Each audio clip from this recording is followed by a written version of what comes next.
Bismillahirrahmanirrahim. Alhamdulillah wa syukur ala nikmatillah. Asyhadu alla ilaha illallah wa asyhadu anna Muhammadan abduhu wa rasuluh amma ba'd. Pemirsa apa kabar? Senang sekali hari ini kita bisa ketemu lagi. Udah sejak sekian lama kita nggak on air sekarang bukan, nanti kita udah mulai on air lagi nih Tad. Gitu, dari sekian lama kita nggak on air, sekarang udah mulai on air lagi. Dan mudah-mudahan dari on air kali ini konten kita bisa jauh lebih bermanfaat lagi dari konten-konten yang sebelumnya udah pernah kita bikin gitu Tad. Jadi ini kita nambah satu segmen baru, segmen religi lah. Malu mungkin usia sudah mulai bertambah. Jadi sudah mulai belajar Tad lah. Pengen ke arah religi ya. Betul. Kalau misalkan semakin bertambah usia. Nah, karena nama usia udah mulai tuntutannya udah mulai beda gitu, kurang lebih kayak gitu. Nah, mudah-mudahan juga konten ini bisa jauh lebih bisa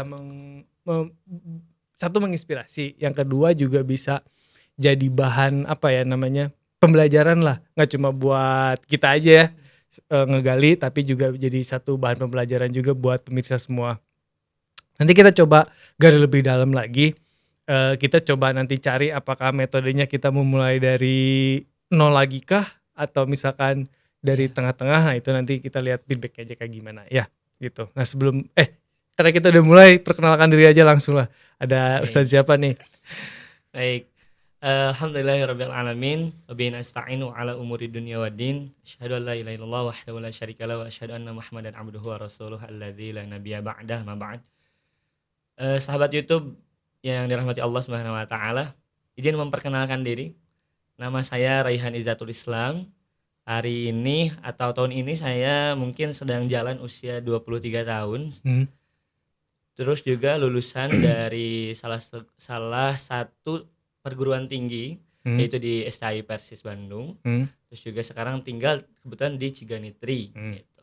Untuk kegiatan hari ini yang sedang dijalani, saya sedang mengajar di salah satu sekolah, yakni di SD Asipa 1 Bandung, juga mengajar privat gitu biasanya kalau untuk kegiatan-kegiatan. Ngajar privat ya.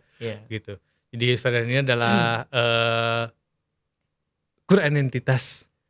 Bisa gitu ya, penggiat ya. Gitu, dan benar-benar ini lebih dari tayangan ini masih ini Tad, masih warming up lah ya istilahnya. Saya juga udah kaku lagi nih, udah lama nggak on air. Saya sebetulnya nih baru banget itu baru banget yang namanya podcast gitu. Makanya ya mudah-mudahan ini ya kita lancar gitu. Betul. Jadi kalau selama ini kita belajar atau berdakwah secara offline gitu sama teman-teman beberapa orang, sekarang kita coba buat merambah di di online lah, kurang lebih kayak gitu ya gitu. Nah ini kan ngomongin soal usia, terutama saya lah gitu, usia yang sudah mulai menua lah. Nggak usah diumpet-umpetin lah ya gitu.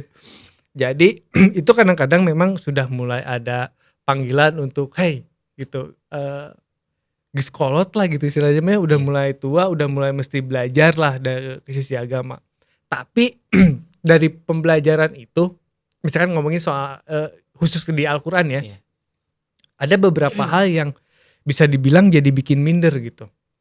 Nah salah satunya adalah dulu sih, zaman dulu kecil sampai SMP sih belajar tuh Quran, tapi SMP kesini itu udah berubah. Masa-masanya ya. Nah masa-masanya. Ada masa-masanya. Betul. Dan itu sama, beberapa teman-teman juga kayak gitu. Nah pada saat balik lagi itu ternyata banyak kendala. Yang pertama, malu Tad kalau harus belajar istilahnya mah alif-alif pandiri gitu. Balik lagi ke huruf hijaiyah gitu. Nah terus yang keduanya, ya itulah, nggak mungkin juga kita belajar sama usia yang di bawah kita gitu, atau anak-anak kecil lah gitu. Nah kayak gini. Jadi pertanyaan pertama nih Tad, untuk caranya kita belajar Quran lagi tuh dari mana dulu nih baiknya untuk usia yang udah lewat ya. Yang nggak produktif lah istilahnya kayak gitu. Sebetulnya yang pertama sih kita harus lihat dulu ya, kira-kira teman-teman yang memang mau belajar ini sudah sampai mana nih terakhir belajar tuh, apakah memang dari tengah sudah bisa nih dari awal ke tengah misalkan, Hmm. nggak usah dari awal gitu, Hmm. bisa seperti itu juga asalkan memang di awalnya yang dasarnya itu memang bisa gitu. Tapi memang kalau misalkan sudah lama gitu, sudah lama tidak belajar, lalu mulai lagi belajar biasanya memang ada yang lupa gitu kan. Hmm. Bahkan dari segi hurufnya juga kadang-kadang lupa, ini teh kho atau ha gitu kan, seperti itu ya Eh. kadang-kadang. Ha atau a gitu kan. Ba atau na. Ba atau na kan itu kan banyak Betul. yang tertukar seperti itu. Makanya sebaiknya sebaiknya kita itu mulai lagi dari awal. Mulai lagi dari awal, dari mulai pengenalan huruf hijaiyah gitu. Tapi memang untuk usia-usia muda ini tidak bisa disamakan kayak anak-anak ya, cuman hanya pengenalan huruf saja, tidak. Tapi ada tambahan gitu, ada ekstranya. Mungkin dari segi pengucapannya gitu lebih di apa namanya ya? Lebih dikasih tambahan gitu. Kalau misalkan anak-anak kan cuman karena oh ini ba, oh ini na. Nah, kalau misalkan untuk yang sudah lanjut ya mungkin Tapi gak tua-tua amat. ya mungkin yang udah agak dewasa gitu. Oke. Yang sudah agak dewasa gitu, lebih baiknya memang sambil dikenalkan huruf kembali gitu, merefresh lagi sambil dikenalkan juga cara pengucapan huruf yang betul itu seperti apa. Kan dulu kita mengenal huruf H seperti itu, kan cuman H doang kan gitu. Yeah. Ternyata secara pengucapan ternyata ada yang lebih gitu. Kalau H itu H gitu, ada hembusan nafasnya gitu. Makanya untuk apa namanya, orang-orang yang sudah dewasa yang mau belajar lagi gitu, lebih baiknya memang ke arah sana. Mau dari awal tapi memang juga ada tambahan lagi dari segi pengucapannya kan lebih tertantang tuh kan. Nah, gening dengan saukur mengenal huruf-huruf saja gitu, tapi dibenahi juga secara bacaannya seperti itu. Nah, jadi memang tidak menutup juga ya, tidak menutup kemungkinan kalau mau tua mau muda istilahnya kalau memang belum mengerti dan juga belum bisa, lebih baik memang dari awal lagi. Betul, karena saya pun juga banyak menemukan gitu orang tua yang mungkin sudah usia lanjut 70 tahun, 80 tahun tuh belajar lagi dari awal lah gitu. Gak dari tengah, belajar lagi dari awal, betul-betul dari awal gitu. Sampai akhirnya dia bisa gitu. Sampai ya minimal dia lancar lah baca Qur'annya gitu. Seperti itu. Jadi tidak mengenal usia gitu, kita mau belajar lagi dari awal, ya gak apa-apa, jangan malu gitu. Karena kita kan niatnya mau belajar, apalagi kita kan mau belajarnya belajar Al-Qur'an gitu kan. Betul. Gitu. Hanya jangan malu gitu. Nah, kemudian juga gini Ustaz, kalau ngelihat perkembangan sekarang nih, terutama setelah Covid lah, kita tahu bahwa online tuh begitu cepet pesat banget gitu.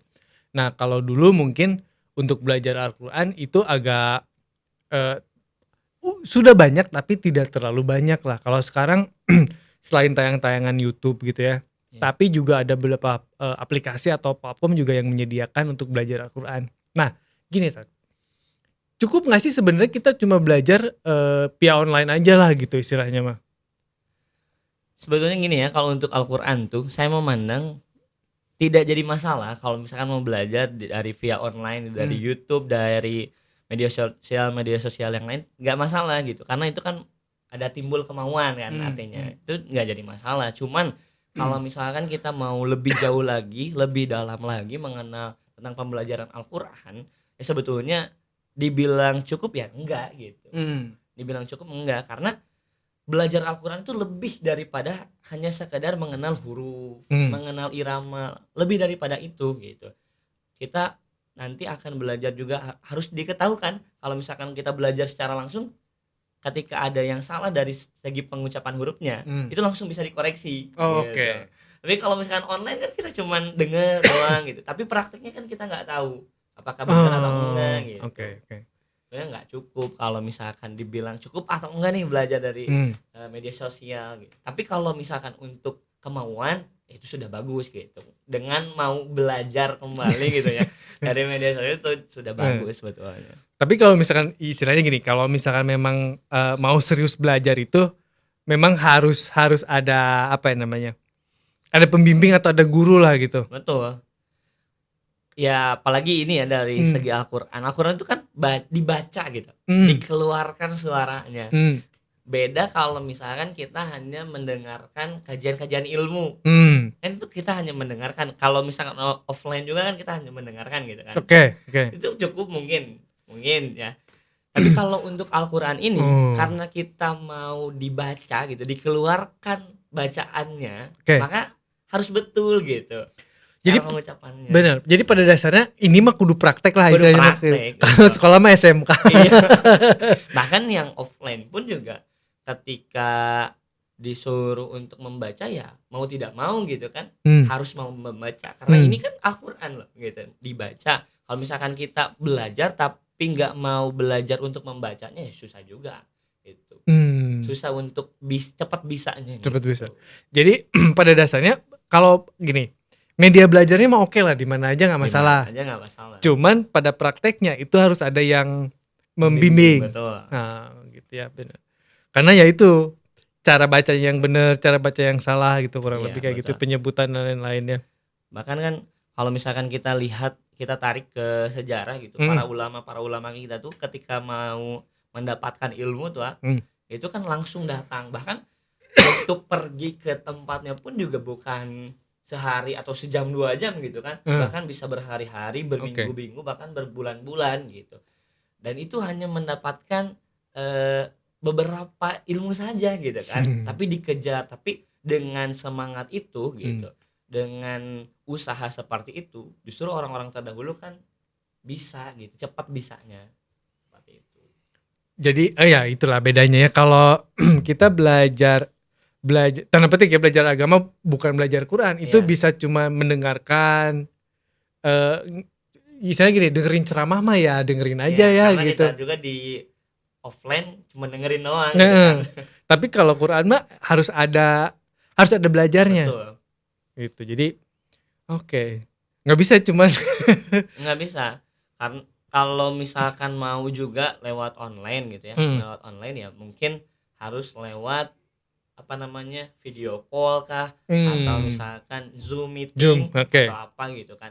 Itu pun juga sebetulnya kurang efektif ya gitu karena kadang ada yang terdengarnya seperti apa gitu kan. Ini mah kedengeran ke ini mah bener gitu ya. Suara pembimbingnya mah tapi sebetulnya bacanya salah gitu. Oke. Sekarang banyak sih sebetulnya kalau misalkan mau belajar talaki gitu secara online ada gitu. Bahkan ada salah satu ulama namanya Syekh Aiman. Syekh Aiman ini dia buka talaki online gitu buat seluruh dunia. Itu iya buat seluruh dunia, bahkan di Indonesia juga banyak gitu. Oke, baru tahu. Itu. Tapi pembelajarannya beda waktu ya tiap negara berarti. Betul. Kalau pembelajaran memang nggak belajar, cuman kayak yang mau talaki langsung ya gitu, mau menyetorkan bacaan betul atau tidak gitu kan. Itu lewat online. Tapi ya memang kalau misalkan mau lebih apa namanya lebih kena gitu, lebih totalitas lagi belajarnya ya memang harus langsung. Harus langsung ketemu ya. Oke, baik. Jadi kalau metode sih nggak apa-apa belajar dari mana, tapi memang harus tetap dibimbing pada intinya adalah itu ya. Intinya harus ada pembimbing. Intinya harus ada pembimbing. Ya sudah. Karena saya pun juga belajar seperti ini tuh dari kelas 6 SD kan. Belajar Al-Qur'an tuh. Belajar dari mulai nol gitu. Dari mulai nol sampai sekarang gitu. Bahkan sampai sekarang pun juga masih belajar sebetulnya gitu kan. Saya masih punya pembimbing gitu untuk talaki dan lain sebagainya gitu. Ya karena di tahap saya yang sekarang pun juga bacaan harus tetap disetorkan. Gitu. Takutnya memang ada yang masih salah gitu. Cara penyebutannya dan lain sebagainya. Gini, kalau dalam proses belajar ada target tertentu sih ada target tertentu kah atau memang belajar ya sebisanya aja selama belum bisa mah wayahna gitu wayahnya apa namanya bukan wayahna bahasa Indonesia apa ya? Untuk semua ini deh. Untuk semua. Sebetulnya kalau misalkan untuk belajar kita harus punya target. Oh, justru harus bertarget. Harus punya target. Kalau cuman jalan biasa aja ya sedapatnya aja gitu kan. Sedapatnya ilmu ya sebenarnya nggak apa-apa gitu kan. Cuman kurang totalitas aja dalam Oh, belajar. oke. Harus punya target, misalkan sekarang kita mau hafal huruf hijaiyah, itu kan jadi lebih, oh saya harus belajar nih, giat gitu kan, Oke, ada oke. motivasi gitu kalau misalkan kita punya target gitu. Beda sama orang-orang yang punya yang penting belajar aja. Sebenarnya yang penting belajar aja juga bagus kan ya. Itu apa namanya, sebuah kewajibannya sudah ditunaikan gitu kan.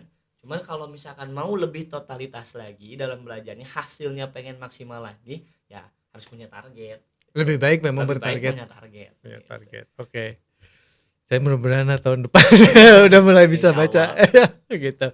Nah, gini, banyak di antara kita gini, seusia saya atau juga seusia di bawah, apalagi Gen Z, punten saya tidak menghakimi Gen Z ya. Iya. Tapi sekarang mungkin udah agak lebih jauh gitu untuk Iya, mengenal Al-Quran. betul. Suka atau tidak suka, itu kenyataannya. Saya mah nggak nilai orang lain lah. Saya punya ponakan itu agak susah buat diingetin. Iya. Belajar dong, belajar. Om Ujo aja sekarang masih balik lagi alip-alipan lagi gitu. Dikasih tahu. Ada alip-alipan mah bisa, bilangnya gitu. Iya. Nah, apa ya, untuk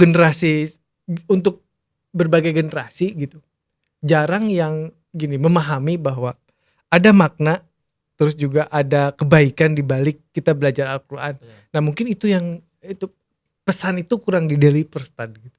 Nah, makna atau apa ya namanya ya, bukan keberkahan atau apa ya, keutamaan betul dari belajar Quran ini apa aja nih Tad? Baik. Jadi gini ya, ada satu ungkapan dari salah seorang ulama, kullu syai'in yartabitu bil Quran yusbihu azimun. Segala sesuatu yang berkaitan dengan Al-Quran itu akan dimuliakan oleh Allah. Oke. Nah, kita lihat ada kayak misalkan sekarang Ramadan nih. Ramadan itu ada satu momen di mana turunnya Al-Quran. Okay. Maka Ramadan ini menjadi bulan yang paling dimuliakan oleh Allah. Tuh. Lalu juga ada satu malam, satu malam yang dia ini juga diturunkannya Al-Quran. Lailatul Qadar itu ya. Lailatul Qadar. Ini kan kita lagi di 10 hari terakhir bulan Ramadan nih. Betul. Ini kan Lailatul Qadar. Banyak dicari sama orang kan. Akhirnya malam Lailatul Qadar ini menjadi malam yang paling mulia daripada malam-malam yang lain. Gitu. Dan juga Nabi Muhammad itu adalah orang yang diberikan wahyu oleh Allah Al-Quran. Maka Nabi Muhammad ini menjadi manusia yang paling mulia, gitu kan. Jadi semua yang berkaitan dengan Al-Quran itu akan dimuliakan oleh Allah. Nah, kita pun juga tidak menutup kemungkinan sebetulnya, kalau misalkan kita ingin dimuliakan oleh Allah, bukan hanya di dunia saja ya, tapi sampai di akhirat nanti, ya maka kita harus berdekatan dengan Al-Quran. Ya kita membaca Al-Quran lah minimalnya, membaca Al-Quran, bahkan lebih baiknya lagi kita belajar Al-Quran gitu. Jadi salah satu keutamaan kita belajar Al-Quran, kita berdekatan dengan Al-Quran itu ya supaya dimuliakan oleh Allah. Siapa sih yang gak mau jadi orang yang paling mulia ya? Betul ya. Ya orang yang mulia. Contohnya banyak sebetulnya. Sekarang kita lihat ada salah satu stasiun televisi kan, Hafidh gitu kan. Oh iya. Kan? Yang memperlihatkan seorang anak yang dengan kespesialannya gitu, tapi dia hafal Al-Quran. Hafal Al-Quran 30 juz gitu kan, bahkan hafal hadis gitu, sudah ribuan hadis dia hafal sampai sekarang tuh kan. Dia dimuliakan oleh Allah di dunia, baru di dunia itu iya, dia diundang sama kerajaan Brunei gitu kan. Itu kan salah satu kemuliaan di dunia gitu kan. Nah, apalagi kita sebetulnya kita pun juga sama gitu. Kalau kita mau jadi orang yang mulia di dunia, ya kita harus berdekatan dengan Al-Quran. Betul. Apalagi ya seperti yang kita tahu ya, bahwa pedoman hidup itu adalah Quran dan hadis. Iya betul. Gitu. Jadi mungkin buat teman-teman semua, ya kita ngajakin ya, mulai dari sekarang, mudah-mudahan nanti ke depan kita bisa jauh lebih ngasih materi, tapi nanti kita pengen tahu dulu. Nanti kita coba dengan satu metode, kalau misalkan kita punya feedback yang cukup bagus gitu ya, terbaru kita lempar lah insya Allah ya, untuk episode-episode berikutnya. Jadi ini mah pembuka aja lah, biar relax aja ya, gitu. Nah nanti insya Allah kita juga bakal nanti bakal ada tayangan short pendek kan, Siap ya? Sholat pendek. Siap. Buat Tidak merasa boleh lah, saya. buat bekal aja lah. Kebetulan memang agak serak gitu tapi insyaallah Nah, bisa. itu nanti kapan-kapan apa namanya kita kasih yang enggak episode kali ini lah Iya. ya. Nanti Betul. kita apa namanya surat-surat pendek ya minimal buat belajar dulu lah. Betul. Entah itu buat sholat atau juga buat keseharian dihafalin, paling enggak kalau dikasih contoh biasanya lebih gampang Iya, memang. dibandingin belajar sendiri gitu. Baik, sebelum ditutup nih biasanya kalau podcast agak panjang emang cuman Iya. kita mah ini baru prolog lah istilahnya ya buat buat konten kita prolog dulu. Nah, sebelum ditutup ada pesan atau juga ada hal-hal yang pengen disampaikan ini buat kita belum punya audience call, belum punya juga punya nanti Sahabat insyaallah. YouTube dulu aja. Sahabat YouTube. Oke. Baik, untuk sahabat YouTube sekalian, ada satu pesan untuk kita semua agar kita itu senantiasa belajar Al-Qur'an. Yang mana tentu belajar Al-Qur'an ini kita tidak mengenal waktu ya. Mau muda, mau tua gitu. Itu tidak mengenal waktu. Semua orang bisa belajar Al-Qur'an. Yang pasti untuk orang-orang yang sekarang sudah dewasa mungkin ya, tapi mereka baru mulai belajar Al-Qur'an, maka mulailah dari sekarang gitu. Sebelum nanti justru menyesal gening semakin tua kan ya. Semakin hesetan. Semakin tua semakin dosa gitu. Karena ada salah satu ungkapan bahwa belajar di waktu muda itu seperti mengukir di atas batu. Susah hilang kalau mengukir di atas batu kan. Oke. Tapi kalau misalkan kita belajar di waktu tua, ya kan naqsi ilma gitu. Seperti mengukir di atas air. Gitu. Semakin tua artinya semakin tua gitu, semakin susah gitu. Ketika belajar cepat hilangnya barho ya. Tapi kalau bubar pohon sebetulnya masih mending kan. Ini belum bubar udah pohon. itu yang bahaya gitu. Okay. Tapi yang pada intinya kalau yang mau belajar Al-Qur'an ya mulai dari sekarang. Okay. Yang sudah dewasa ataupun yang sudah lanjut ya mulai dari sekarang gitu. Insya Allah kalau misalkan kita terus giat belajar sedikit demi sedikit, insya Allah gitu pasti bisa kok gitu. Sudah banyak buktinya, ada orang tua nenek-nenek usia 80 tahun di salah satu metode Al-Qur'an. Okay. Itu 80 tahun belajar dari nol itu bisa. Benar-benar dari nol. Dari nol. Okay. Bisa. Maka kita pun juga pasti bisa. Gitu. Baik. Ya, jadi mudah-mudahan nih sahabat YouTube semua ini jadi salah satu momen ya buat kita sama-sama belajar. Jadi saya terutama pasti sama-sama belajar. Sama saya juga belajar. Sama-sama belajar. Gitu nanti ada metode-metode tertentu. Kita dari nol lah ya, dari huruf hijaiyah ya. Boleh, insyaallah gitu. Ya. Nanti kita buat tayangan buat episode selanjutnya. Iya, kita bakal mulai. Baik, kayaknya dicukupkan dulu buat pertemuan kita di episode awal ini. Nah, kita bisa insya Allah kita bakal ketemu lagi di episode selanjutnya yang mudah-mudahan juga dapat memberikan manfaat yang lebih buat teman-teman semuanya, buat sahabat YouTube semuanya. Amin. Gitu. Saya Iron Ujo pamit, aku qouli hada wa astagfirullah wa lakum. Wassalamualaikum warahmatullahi wabarakatuh.